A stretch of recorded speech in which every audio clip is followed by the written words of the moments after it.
यहाँ की गंगा मैया श्री नरेंद्र मोदी को तो पिछले लोकसभा के आम चुनाव में तो केंद्र की सरकार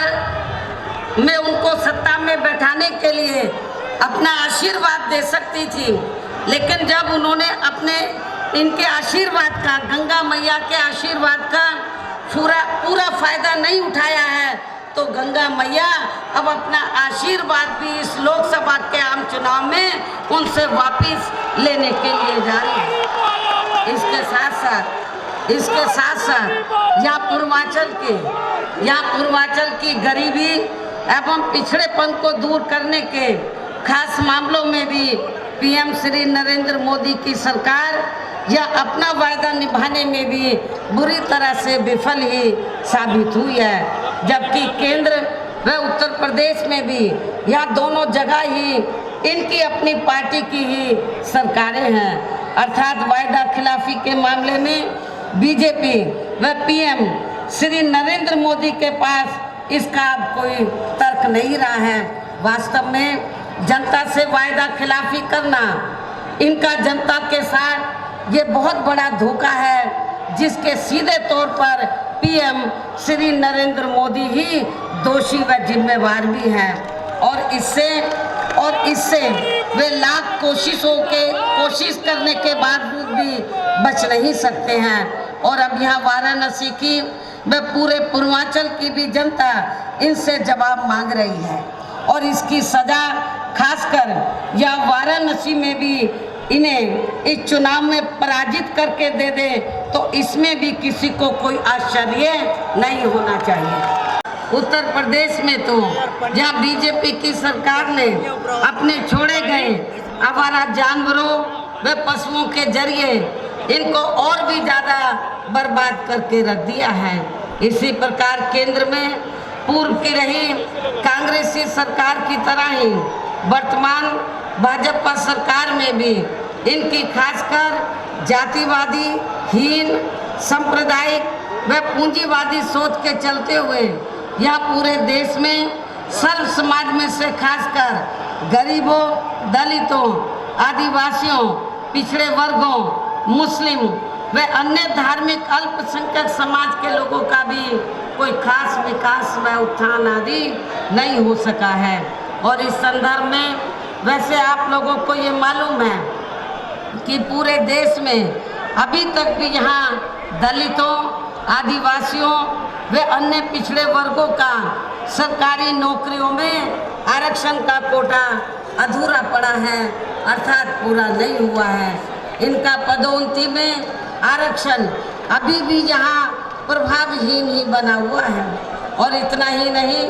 बल्कि केंद्र व राज्यों में कांग्रेस, बीजेपी व अन्य विरोधी पार्टियों की सरकारों में भी इन सभी वर्गों को प्राइवेट सेक्टर में आरक्षण दिए जाने की व्यवस्था किए बिना ही इनके सरकारों के ज़्यादातर सरकारी कार्य प्राइवेट सेक्टर के जरिए ही इनके बड़े बड़े पूंजीपतियों व धन्ना सेठों को ही दिए जा रहे हैं, जिसके कारण अब इनको पूरे देश में आरक्षण का बहुत कम ही लाभ मिल पा रहा है। इसके साथ ही इनका हर स्तर पर आए दिन शोषण व उत्पीड़न आदि होना अभी तक भी बंद नहीं हुआ है। इन वर्गों के साथ साथ यहाँ मुस्लिम व अन्य धार्मिक अल्पसंख्यक समाज के लोगों की भी हालत अभी तक भी यहाँ काफ़ी ज़्यादा खराब व दयनीय ही बनी हुई है। और अब वर्तमान में केंद्र व अधिकांश राज्यों में भी बीजेपी व आरएसएस की सरकारों के चलते हुए अब इनका विकास व उत्थान होना भी लगभग बंद सा ही हो गया है। और अब इन पर हर स्तर पर आए दिन हो रही जुल्म जाति भी यह काफ़ी ज़्यादा चरम सीमा पर ही पहुंच गई है। इन लोगों के अलावा इस सरकार में यहाँ अपर कास्ट समाज में से विशेषकर गरीब लोगों की भी हालत हमें कोई खास अच्छी नज़र नहीं आती है। इसके साथ ही इनकी केंद्र की सरकार ने पूरे देश में खासकर नोटबंदी व जीएसटी को जिस प्रकार से बिना पूरी तैयारी के ही इसे बहुत जल्दबाजी में लागू किया है, तो उससे अब यहाँ पूरे देश में गरीबी एवं बेरोजगारी और भी ज़्यादा बढ़ी है और इससे छोटे एवं मध्यम वर्गीय व्यापारी वर्ग अभी भी यहाँ काफ़ी ज़्यादा दुखी हैं। देश की अर्थव्यवस्था पर भी इसका लगातार काफ़ी बुरा प्रभाव पड़ा है। भ्रष्टाचार भी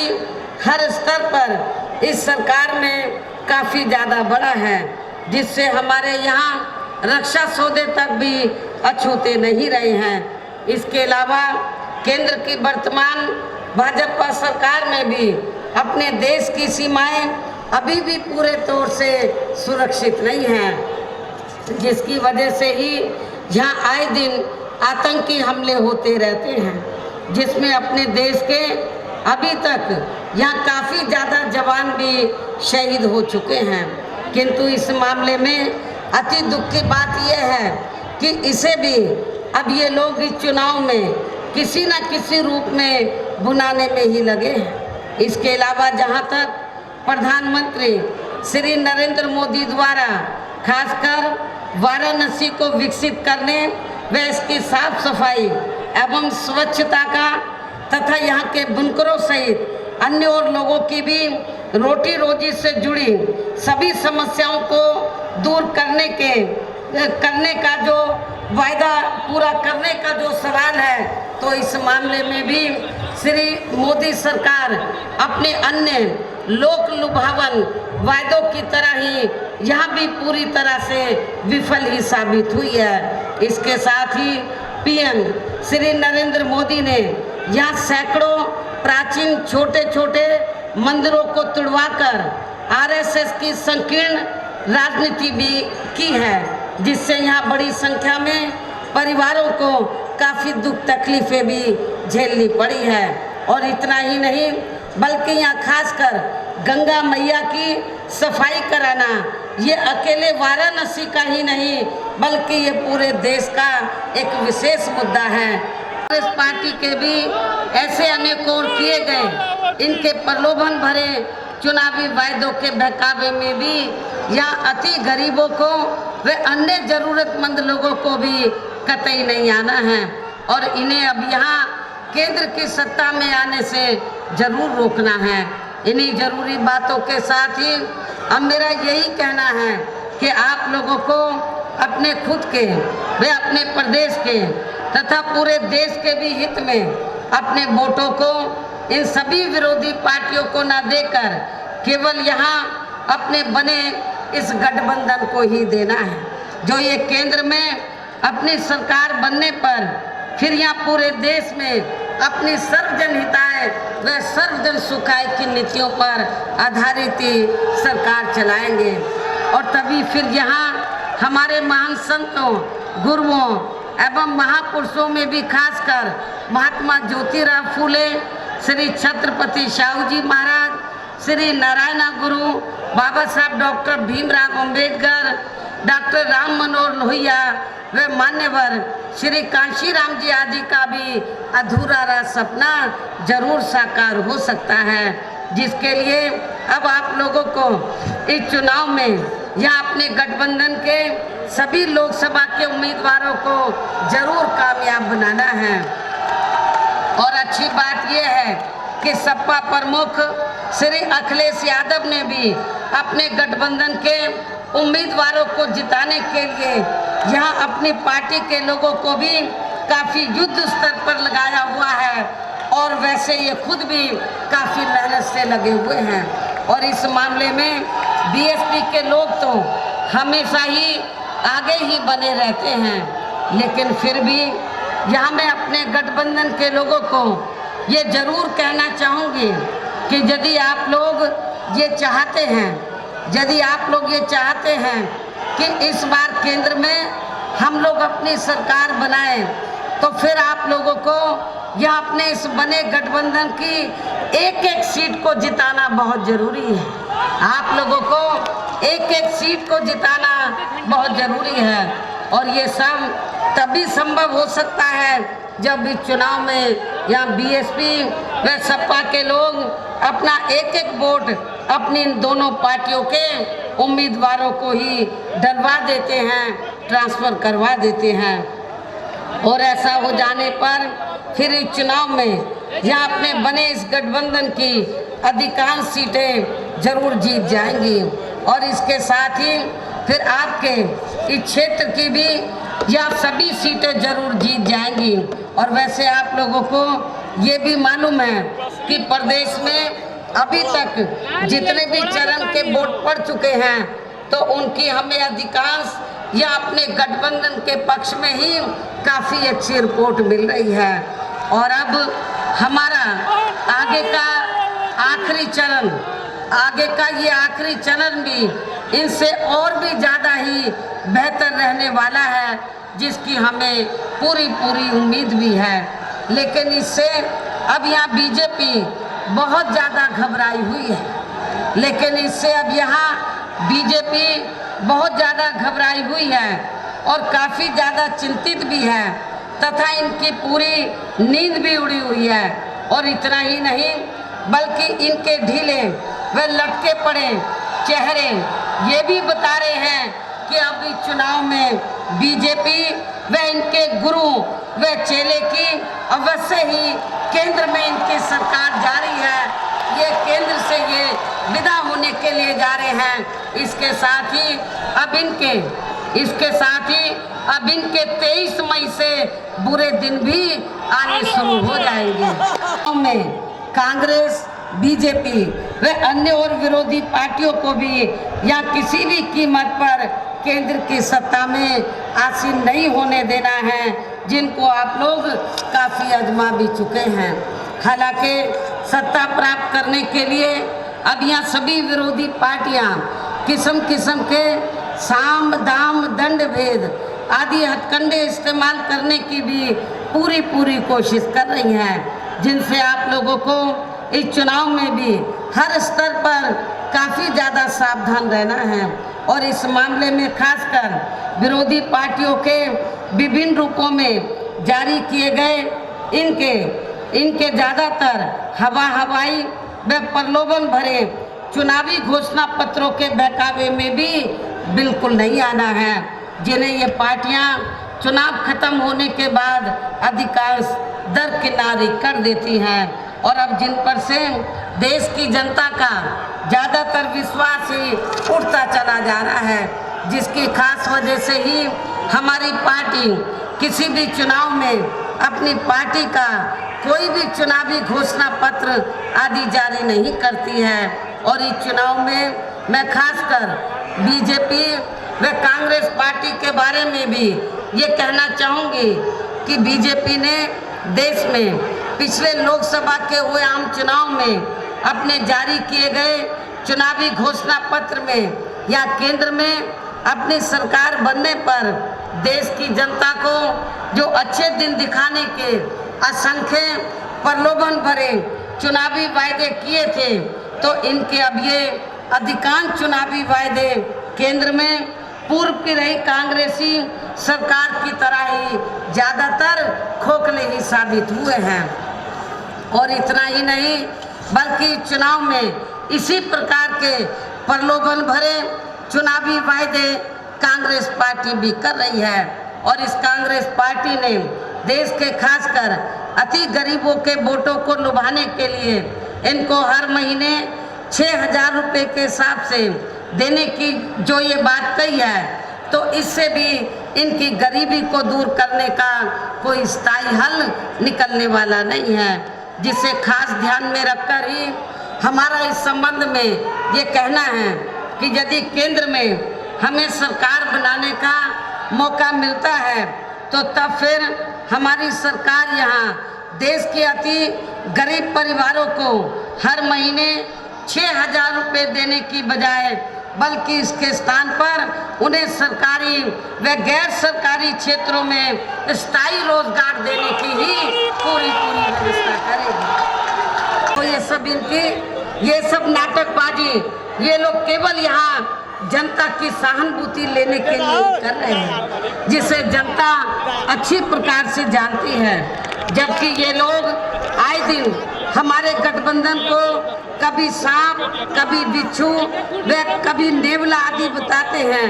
तो कभी इसे महामिलावटी भी बताते हैं।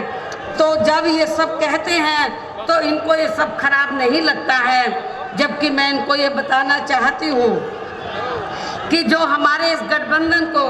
ये महामिलावटी बता रहे हैं, ये हमारा जो गठबंधन है ये महामिलावटी नहीं है,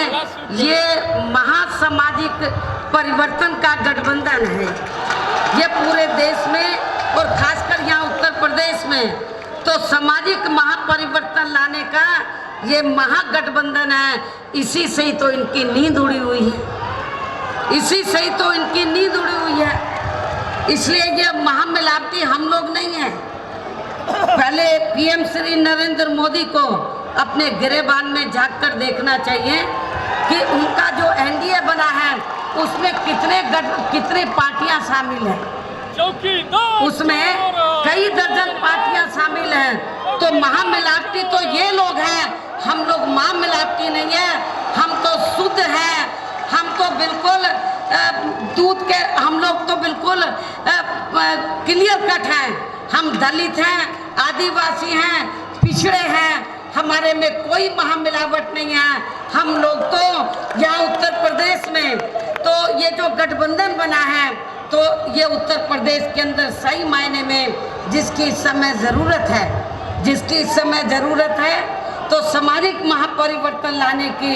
ये इसके लिए गठबंधन बना है। और ये गठबंधन सामाजिक परिवर्तन के जरिए तो केंद्र में ही नहीं, केंद्र में तो श्री नरेंद्र मोदी की सरकार को उखाड़ के फेंकेगा ही, बल्कि यहाँ उत्तर प्रदेश में भी फिर आगे चलकर श्री योगी की सरकार को भी जरूर उखाड़ के फेंकेगा। क्या होगा? और फिर इसके बाद यहाँ इनके योगी की भी उत्तर प्रदेश में यहाँ इनके योगी की भी मठ में जाने की तैयारी शुरू हो जाएगी। इस प्रकार से अपनी ऐसी खराब स्थिति को देखते हुए पीएम श्री नरेंद्र मोदी यहाँ जनता की सहानुभूति लेने व उन्हें गुमराह करने के लिए भी किस्म किस्म के हथकंडे खूब इस्तेमाल कर रहे हैं, जिसके तहत अब ये अपनी जाति कभी पिछड़ी, कभी गरीब व कभी फकीर आदि भी बता रहे हैं। जबकि इनके बारे में सच्चाई ये है कि ये जन्मजात पिछड़े वर्ग के नहीं हैं। श्री नरेंद्र मोदी जन्मजात पिछड़े वर्ग के नहीं हैं, अर्थात ये जन्मजात अगड़ी जाति के ही हैं। और इन्होंने गुजरात में अपनी सरकार के चलते हुए जुगाड़ करके अपने राजनीतिक लाभ के लिए वे वहाँ पिछड़ों का हक मारने के लिए भी फिर अपनी अगड़ी जाति को ही पिछड़े वर्ग की सूची में शामिल करवा लिया था,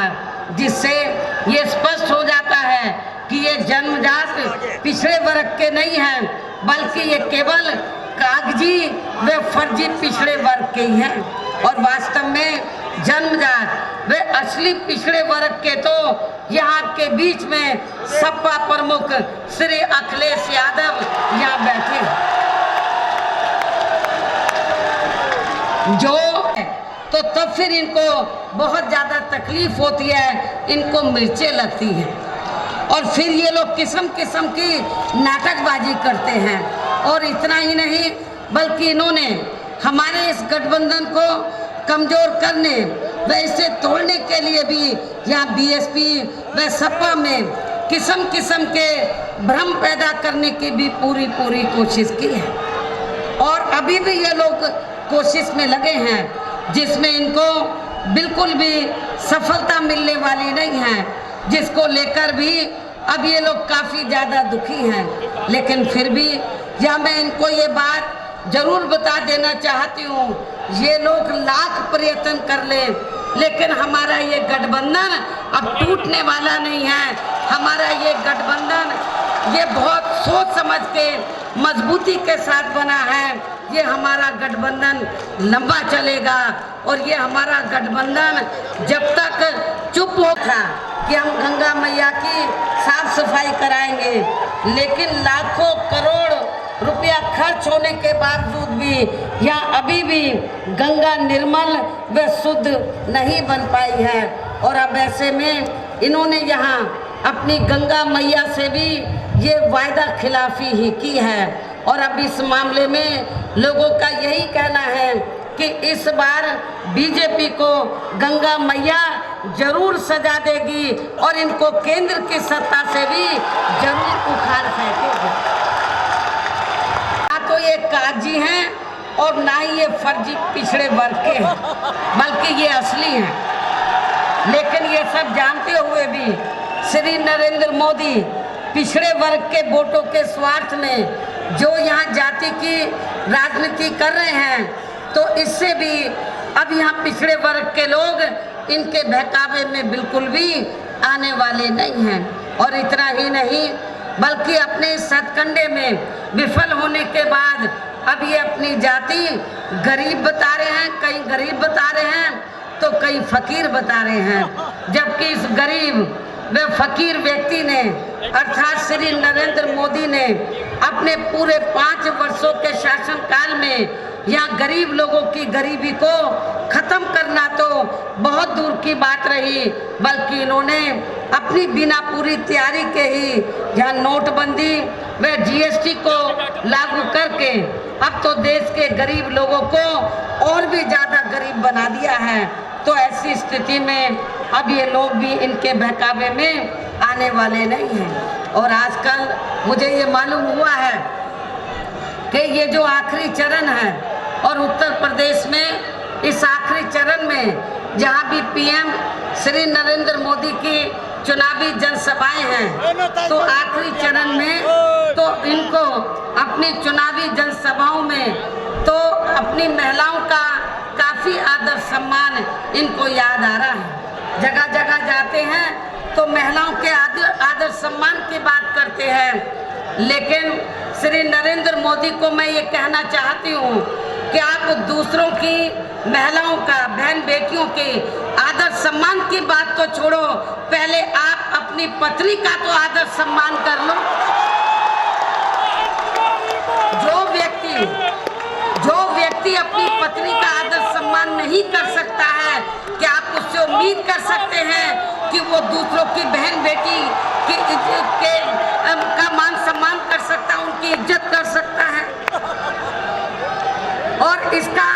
जीता जागता सबूत तो उसकी पत्नी तो है ही, लेकिन बंगाल की मुख्यमंत्री भी है, जिनको इन्होंने कितना वहां पर परेशान करके रखा हुआ है। इसके साथ साथ अब तो ये अपनी चुनावी जनसभाओं में ये भी रोना रो रहे हैं। लोकसभा की सीट से समाजवादी पार्टी की महिला उम्मीदवार श्रीमती शालिनी यादव को चुनाव के मैदान में उतारा है। हमने महिला उम्मीदवार को यहाँ से चुनाव के मैदान में उतारा है, शालिनी यादव को। और इसके बगल की जो चंदौली लोकसभा की सीट है, तो चंदौली लोकसभा की सीट से हमने गठबंधन के तहत समाजवादी पार्टी के उम्मीदवार श्री संजय चौहान को भी हमने चुनाव के मैदान में उतारा है। मेरी आप लोगों से पुरजोर अपील है कि समाजवादी पार्टी के इन दोनों प्रत्याशियों को कामयाब बनाने के लिए आप लोगों को तो समाजवादी पार्टी का जो चुनाव चिन्ह साइकिल है, तो साइकिल चुनाव चिन्ह के सामने वाले बटन को दबाकर इन दोनों प्रत्याशियों को आप लोग भारी वोटों के अंतर से जरूर जिताएंगे। और इसके लिए अब आप लोगों को वोट पड़ने वाले दिन सबसे पहले सुबह उठते ही व समय से अपने अपने पोलिंग बूथों पर अपना वोट डालने के लिए जरूर जाना है। और उसके बाद ही फिर आप लोगों को अपना कोई जलपान आदि करना है। और इस मामले में हमारी महिलाएं भी अपने पुरुषों से पीछे नहीं रहेंगी, जो आज भी बड़ी तादाद में हमें सुनने के लिए आई हैं। आगे तो नहीं है, क्योंकि आगे तो नारे लगाने वाले बहुत खड़े हैं, लेकिन पीछे हमारी महिलाएं काफी तादाद में हमें सुनने के लिए आई हैं। तो मैं उनसे ये अपील करना चाहूंगी कि वोट वाले दिन हमारी महिलाएं अपने घर में कामकाज बाद में करेंगी, सबसे पहले अपने पुरुषों को साथ में लेकर अपने अपने पोलिंग बूथों पर अपने उम्मीदवार को वोट डालने के लिए समय से प्रातः जरूर जाएंगी। इसके साथ साथ आपकी हर पोलिंग बूथ की कमेटी को भी इस बात का विशेष ध्यान रखना है कि आपके अपने पोलिंग बूथ के क्षेत्र का कोई भी वोट पड़ने से ना रह जाए। और अब मैं पुनः अपने गठबंधन के सपा के इन दोनों उम्मीदवारों को कामयाब बनाने की पुरजोर अपील करते हुए अपनी बात यहीं समाप्त करती हूँ। लेकिन अब मेरे बोलने के तुरंत बाद ही सपा प्रमुख श्री अखिलेश यादव भी अपने गठबंधन को कामयाब बनाने के लिए अपनी जरूरी बातें आप लोगों के सामने रखेंगे और फिर चौधरी अजीत सिंह भी अपनी बात आपके सामने रखेंगे। अब मैं आप लोगों से यही विदा लेती हूँ। जय भीम, जय लोहिया व जय भारत।